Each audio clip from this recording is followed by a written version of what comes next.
So today I'm working on my P16 drain plug, which goes right here. And this is the drain plug that was in there when I got the boat. And it's one, there's no retention for it, so there's nothing that holds it, keeps it from getting lost. And number two is that there's no O-ring in the plug itself. And I don't know if that was lost. It looks like maybe there's a spot for it. But it looks like somebody put maybe some silicone in there to try and make it watertight. So I bought this from Sea Choice. So this is just, you know, a dinghy drain plug or a boat drain plug. And it fits in the hole for sure, but the screw holes don't quite match up. So what I'm gonna do is I'm gonna use some MarineTex, which is an epoxy, and it's the nice thing about MarineTex is that it dries up white. So I'm gonna fill in these holes. There's a little gouge right here on kind of the bottom of the transom where it meets the hull.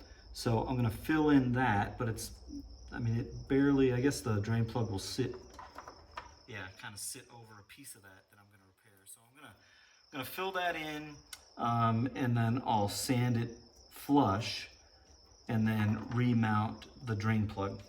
And so normally for anything that mounts into the hull of the boat, you know, on the exterior, I use stainless screws with washers behind them, and then I like lock nuts, the ones that have the little piece of plastic inside the nut that keep it from coming undone.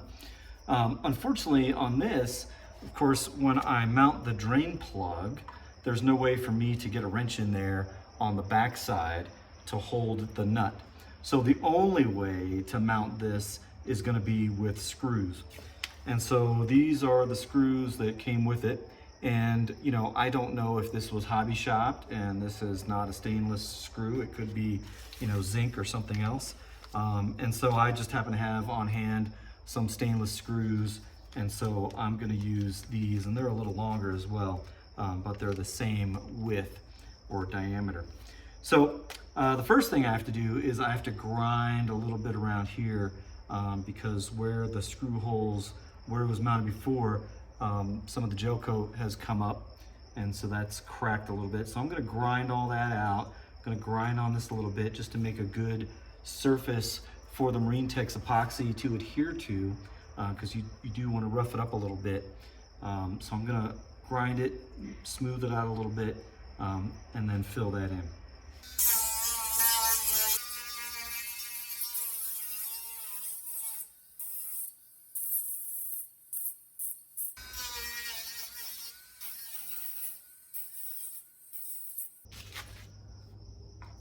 So now I've taped the outline of the drain plug, and so what I'm going to do is I'm going to use the sanding block that I have and just sand that whole surface where the sealant is going to be, and that is going to provide a better mechanical adhesion.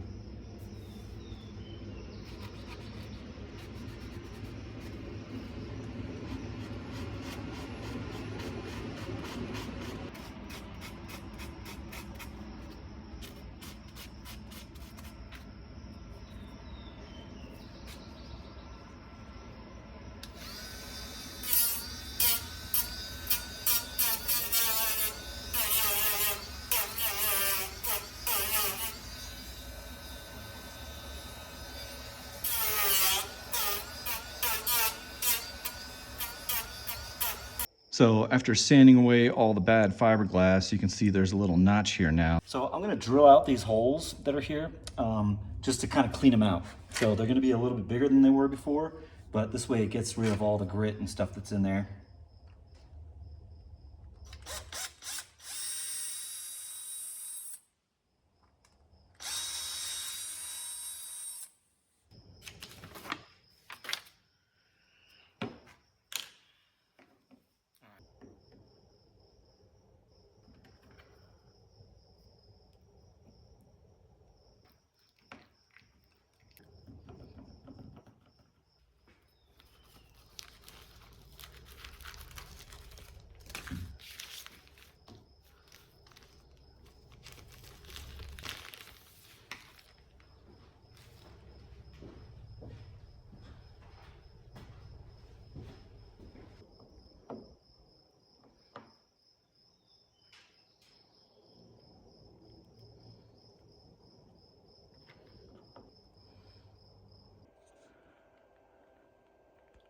Okay, so you can see here I ended up using some plastic. This is just a Ziploc storage bag that I cut. So I used the plastic to keep the shape of the MarineTex while it was wet,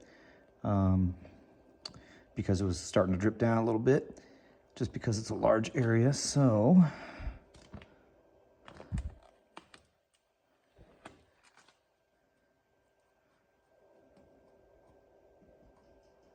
yeah, that's fully cured.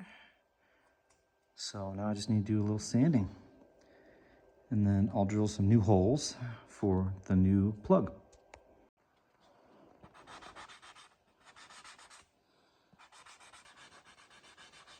Okay, so now this hole is not round anymore because a bunch of excess MarineTex in there, so I'm going to use my Dremel tool to grind that out.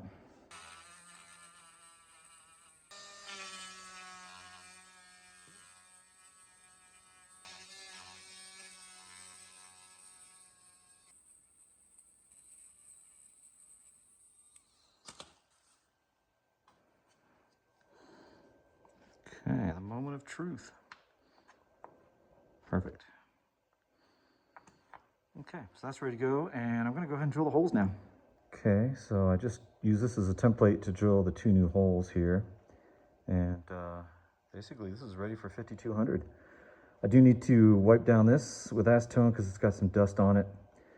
So I'll wipe that down, I'll wipe this down, and then put the 5200 on it. That'll be good to go.